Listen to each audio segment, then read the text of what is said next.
और अब बात करते हैं पटना हाईकोर्ट की, जिसने मुजफ्फरपुर रेलवे स्टेशन पर कफन को मां का आंचल समझकर खेल रहे बच्चे का जो वीडियो वायरल हुआ था उस पर संज्ञान लिया है। कोर्ट ने केंद्र सरकार और बिहार की सरकार से इस पर जवाब तलबी की है, उनसे जवाब मांगा है कि आखिर ऐसी घटना क्यों हुई। और इस मामले में कोर्ट के कुछ सवालों का जवाब देते हुए कल राज्य सरकार की ओर से बताया गया कि वो मानसिक रूप से बीमार थी, लेकिन उसके परिवार वालों का कहना है कि वो पूरी तरह स्वस्थ थी और उसकी मौत भूख से हुई। आपको सुनवाते हैं उनके पिता का बयान। तो क्या गाड़ी में व्यवस्था वाला नहीं था क्या? नहीं, कुछ व्यवस्था वाला नहीं था। व्यवस्था होता तो ये बच्चा हमारा गुजर जाता। अच्छा, ये दोनों बाल बच्चा का पालन पोषण अब कौन करेगा? वो पालन पोषण वो नाना नानी करेगा।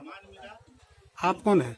हम उसकी नाना है। बच्चे की क्या चाहते, सरकार से क्या चाहते हैं? जो मदद करेगा सरकार वही चाहते हैं, नहीं करे तो कोई ये नहीं है, मदद कुछ करेगा, बच्चा का सहायता करेगा, इसलिए यही है बात। तो यहाँ आपने पिता को साफ तौर पर सुना, जो वो कह रहे थे कि भूख की वजह से और व्यवस्था ना होने की वजह से उनकी बेटी की जान गई है। दरअसल ये सारा कंफ्यूजन जो है, एक भ्रम जो है, महिला के उस रिश्तेदार के बयान से पैदा हुआ जो उसके साथ ट्रेन से आ रहा था।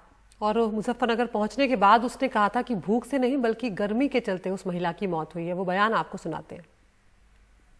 तबियत खराब नहीं था, कुछ नहीं था, सही था, अच्छा पीता, खाता उता। गर्मी अधिक है।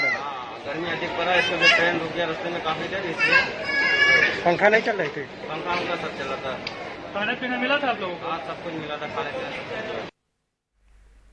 और हम रुक कर सीधा हमारे सहयोगी मनीष कुमार का। मनीष, यहाँ पर पटना हाईकोर्ट ने खबरें देखकर संज्ञान लिया है। ये जिस तरह का मामला था, सबका दिल दहल गया था ये तस्वीर देखकर, उस मासूम बच्चे की तस्वीर देखकर।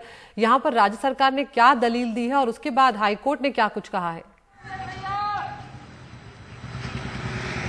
देखिए, पहले मैं बता दूं कि ये घटना जो है मुजफ्फरनगर की नहीं है बल्कि मुजफ्फरपुर की है।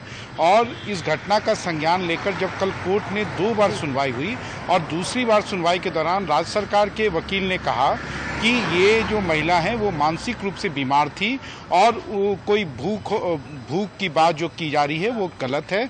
और उन्होंने कहा कि इसके एक ही बच्चा है, लेकिन ये सच्चाई से कहीं परे है, क्योंकि लगता नहीं है कि राज्य सरकार के वकील को सारी चीज़ों की जानकारी थी, क्योंकि इस महिला के 2 बच्चे हैं। दूसरी बात यह है कि जो उनके साथ ट्रैवल कर रहे थे, अभी हमने उनका बाइट नहीं दिखाया है, लेकिन कल जो उन्होंने बाइट दिया था उसमें उन्होंने कहा कि वो जो है ट्रेन में काफ़ी मुश्किलों का सामना करना पड़ रहा था।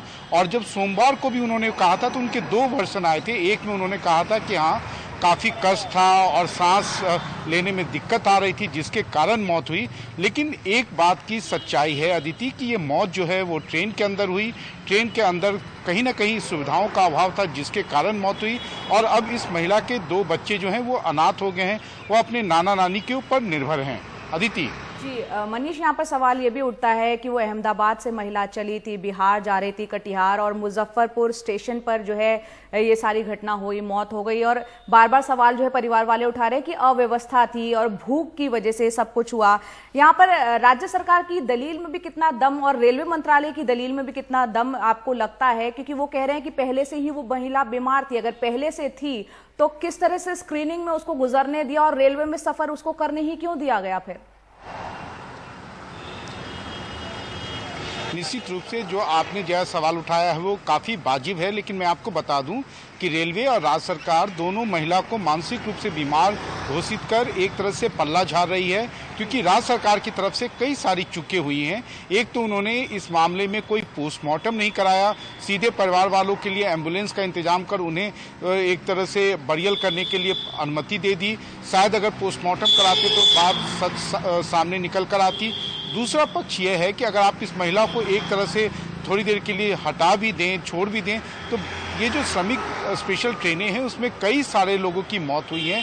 करीब 10 से अधिक लोगों की मौतों की खबर अभी बिहार में आ चुकी है। तो सवाल यह है कि अगर ट्रेनों में सब तरह की सुविधाएं हैं तो आखिर लोग क्यों मौत के गाल में समा रहे हैं। मैं आपको एक और घटना बताता हूं कि दिल्ली से पटना राजधानी आ रही थी, ये 2 दिनों पहले की घटना है। और उस राजधानी के जो चीफ टिकट कलेक्टर हैं उनको काफ़ी फीवर आने लगा और उन्होंने हर स्टेशन पर खबर की, लेकिन पटना वो आ गए, किसी भी स्टेशन पर कोई डॉक्टर की सुविधा उनको मुहैया नहीं कराई गई और आखिरकार उन्हें खुद से अपने आप को एडमिट कराना पड़ा, जो एक तरह से दर्शाता है कि रेलवे जब राजधानी जैसी ट्रेन में अपने ही अधिकारी के लिए अगर मेडिकल इमरजेंसी में सुविधा उपलब्ध नहीं करा पाती है तो आम लोगों का क्या हाल होगा। बिल्कुल मनीष, जया। बड़ी बात आप कह रहे हैं यहाँ पर। और अर्थव्यवस्था जो है रेलवे की वो लगातार सामने आ रही है। 1.5 दिन का सफर 5-5 दिन में पूरा हो रहा है और मजदूर जो हैं वो ट्रेनों में भूखे और प्यासे रहने को मजबूर हैं। और इस तरह से अव्यवस्था पर सरकारें तमाम दलीलें दे रही हैं, लेकिन इससे सच छुप नहीं सकता।